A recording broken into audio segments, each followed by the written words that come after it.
Мы акварелью пишем полевой букет. У нас есть вертикальный формат, и мы на нем сначала карандашом размечаем букет. Карандаш берите очень жесткий. Приблизительно, без вазочки, сам букет я размечаю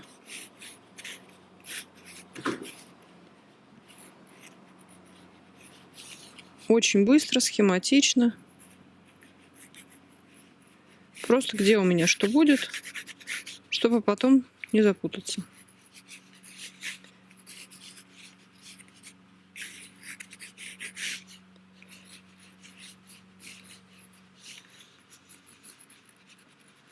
Вот я разметила. У меня есть две кисти. Имитация белки и синтетика.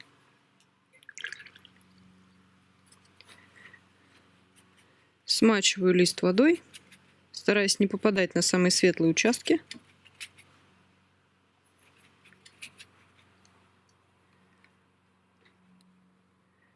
И начинаю работу синими и темно-зелеными тонами.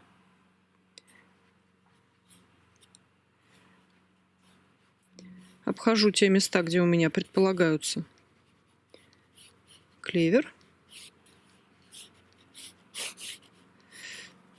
Там, где вот у меня есть всякие такие ползучки, типа мышиного горошка и вьюнков, то здесь вот такие подкручивающие движения я буду делать, чтобы сразу задать ритм этих цветов.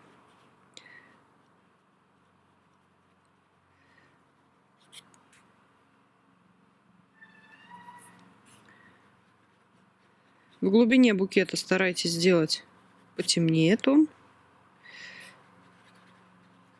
Для этого я беру темно-зеленый.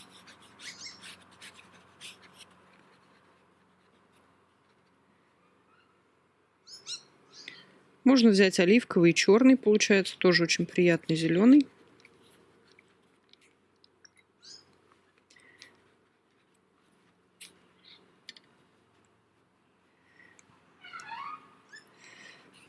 Вот здесь вот, где у меня будет вьюнок, вот этот типа мышиного горошка фиолетовый, я уже сразу намечаю его.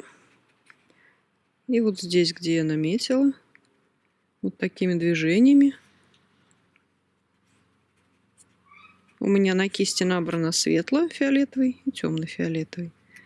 И вот я их сюда размещаю где-то пятном, чтобы было не очень так выписано. Выписывать все не обязательно.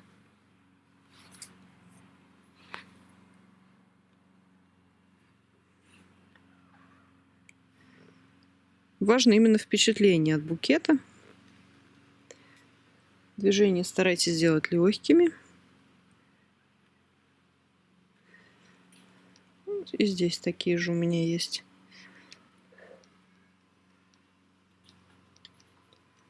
Какие-то такие травинки.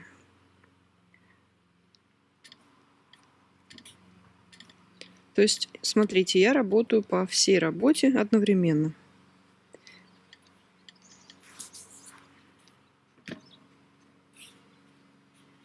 Здесь поработала, тут поработала. Пока здесь у меня сохнет, я прохожусь вот здесь.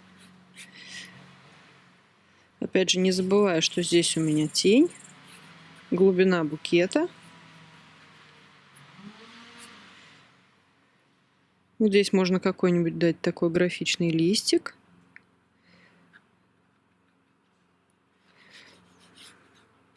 Я пишу букет без вазы, поэтому, в общем, заканчивается он может тут так немножко хаотично.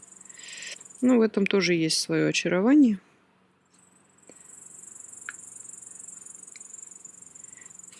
Обратите внимание, я беру зеленый разных оттенков. Он и холодный, и теплый. Теплый вот этот у меня получается путем смешения желтого и черного. Ну вот здесь же есть индиго.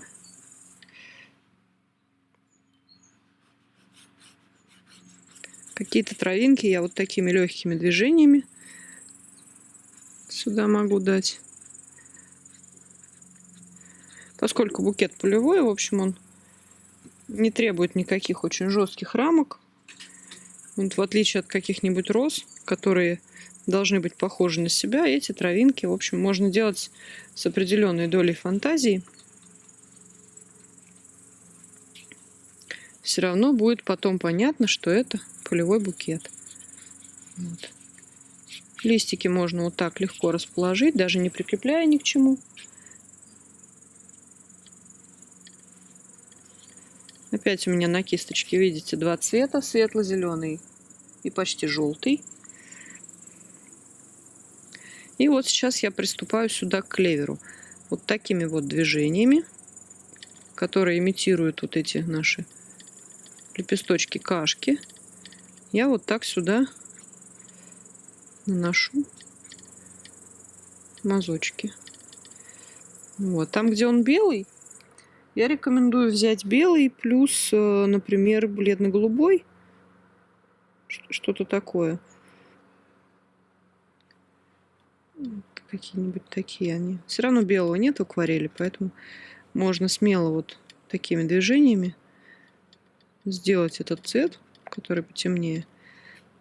Вот. Ну вот здесь у меня потекло, я подберу вот так вот лишнюю влагу. Сюда добавлю зелененького.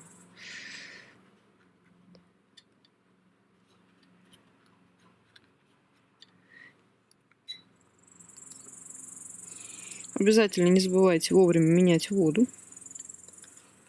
Так, здесь я еще, пока у меня мокрая, пару лепестков вот этих вот проделаю, чтобы по сырому, пока у меня здесь есть возможность, чтобы потом не вплавлять сюда цвет. И вот здесь у меня еще одна кашка должна быть.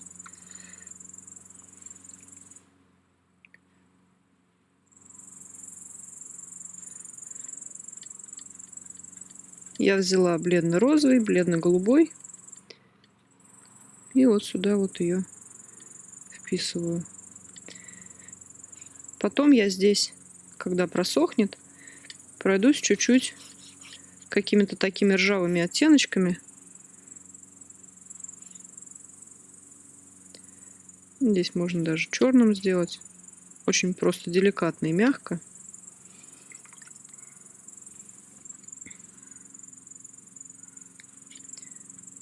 Потому что у кашки вот эти штучки, они как раз становятся коричневыми, когда чуть-чуть отцветают.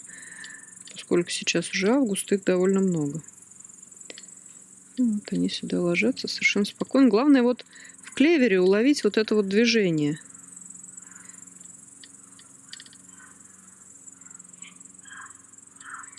Здесь я спокойно добавляю белый. Здесь беру чуть больше фиолетового. Даже можно взять немножко розового.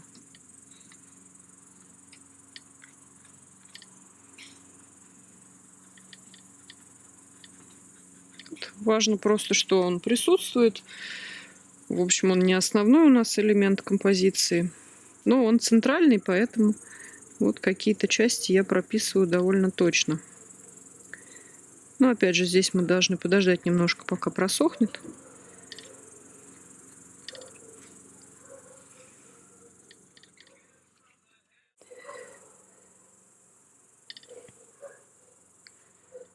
Вот сюда вот можно прям белый положить. Ну, сейчас вот это немножко просохнет, пока я пройдусь. По всему здесь как раз просохнет. У меня здесь запланированы еще колокольчики. Один я хочу разместить вот тут.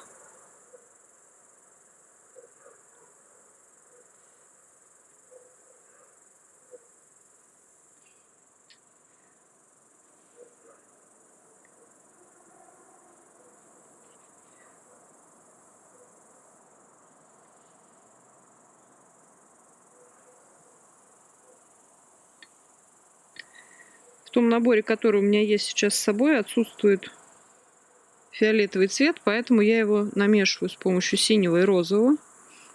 Если у вас тоже так же, не теряйтесь. Ну и вот здесь, наверное, я хочу тоже один разместить. Колокольчик имеет довольно простую форму.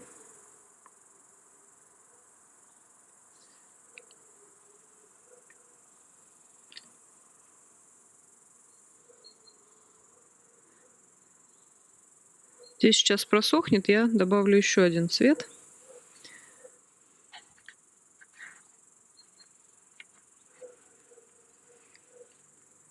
Но пока можно вот сюда немножечко добавить, раз уж у нас есть фиолетовый. Он вот эту кашку как раз оживит. То у нас только светлые здесь моменты. Ну, можем вот так сделать. Не забывайте, что любой объем состоит из светлого и темного.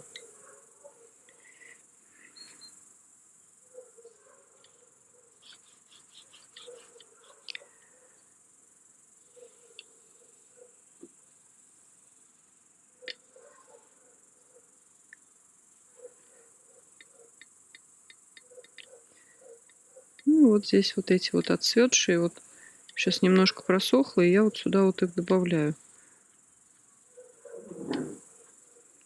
Здесь тоже можно какие-то мышиные горошки вот эти наметить. Здесь я планирую так оставить, потому что все очень хорошо расплылось. И вот здесь, где у меня еще не самый низ, а центр, вот здесь вот я по влажному могу вот какие-то листочки дать, какие-то лепесточки. В общем, довольно хорошо, когда у нас много деталей, но когда букет деталями не перегружен.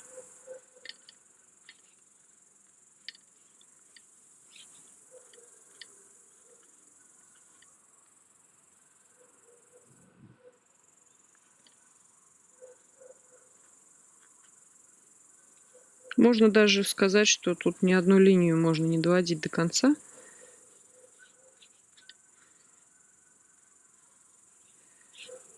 Потому что все очень и так легко получается.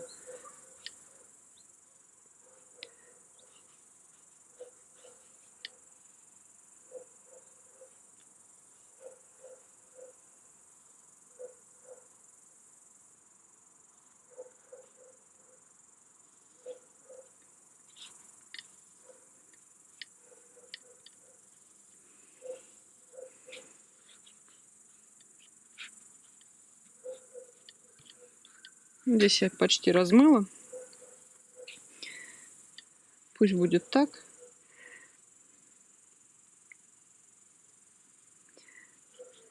И вот сюда как раз я могу пустить эти ржавенькие тоже оттеночки.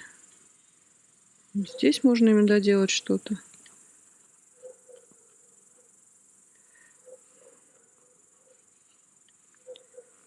Вот здесь можно промокнуть. Здесь уже довольно много воды.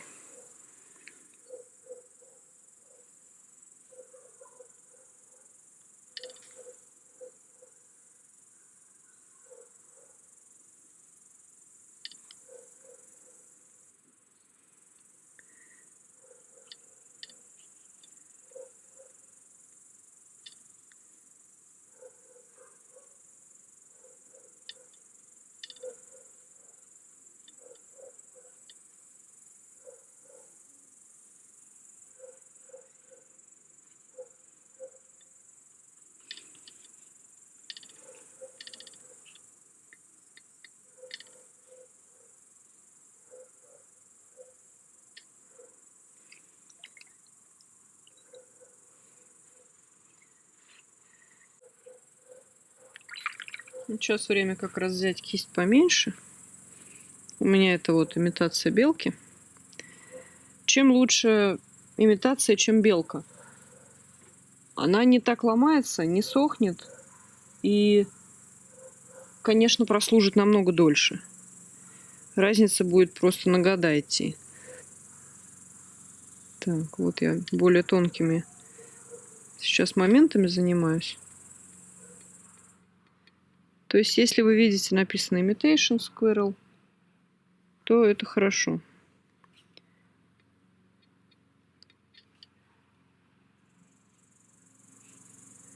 Ну, вот вполне себе понятные кашки. Вроде видно, что это они. Больше нам ничего и не требуется. Вот здесь лишнее я промокну.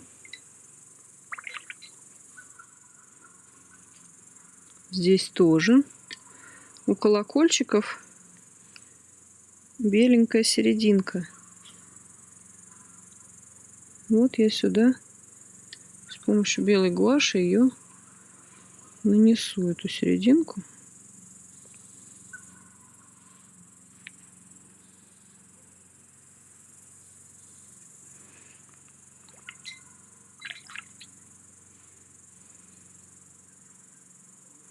И потом уже темно-фиолетовым буду делать вот этот ближний лепесток сюда.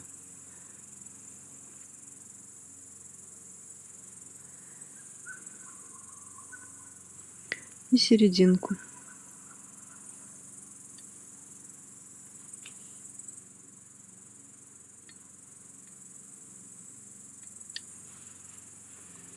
Вот такие получились немножечко лохматые, но пусть будут.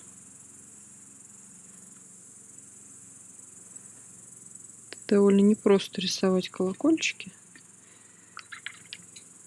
Они очень крохотные в размере всего букета. Но очень всегда они интересные, приятные, тоненькие, изящные.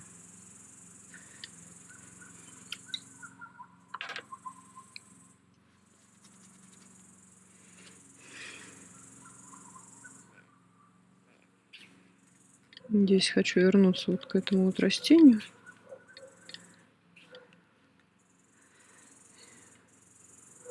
Вот тут, может быть, какие-то дать листочки.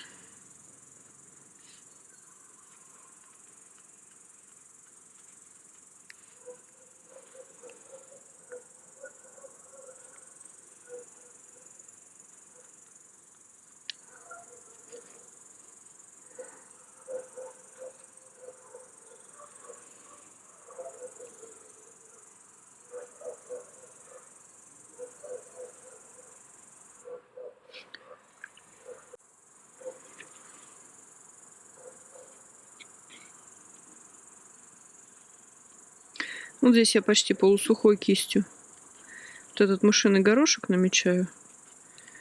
Пусть он уходит сюда, это не очень важно. Здесь вот тоже где-то можно на него намекнуть, что он там есть. Ну и как бы фиолетовые пятнышки, вот это все дело не очень освежают. Можно какую-нибудь травинку такую сделать.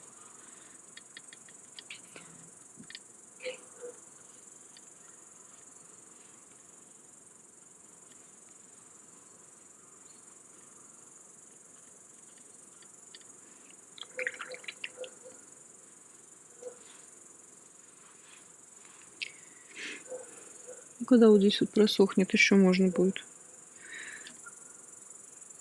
положить сюда потемнее тон. Сюда тоже. Некоторые вещи вот по сухому легче положить, конечно. Некоторые хорошо, когда тон вплавляется один в другой.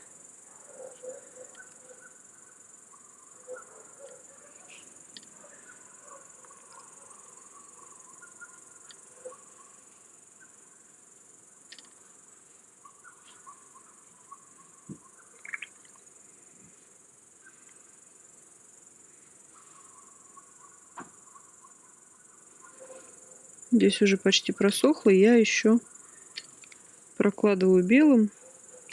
Ну, такой у меня получается немножко бледно-фиолетовый, даже не белый, потому что на палитре у меня вот здесь вот достаточно много уже этих тонов фиолетовых. Ну, в общем, чисто белый здесь мне и не нужен.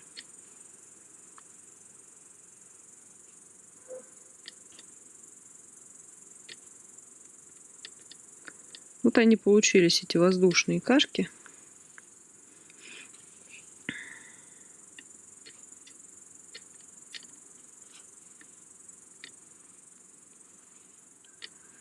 Такие лохматенькие, веселенькие.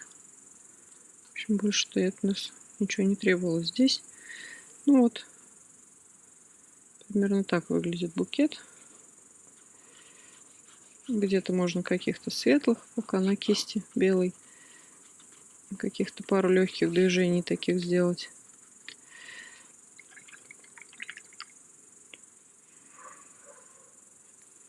Ну и осталось поставить подпись.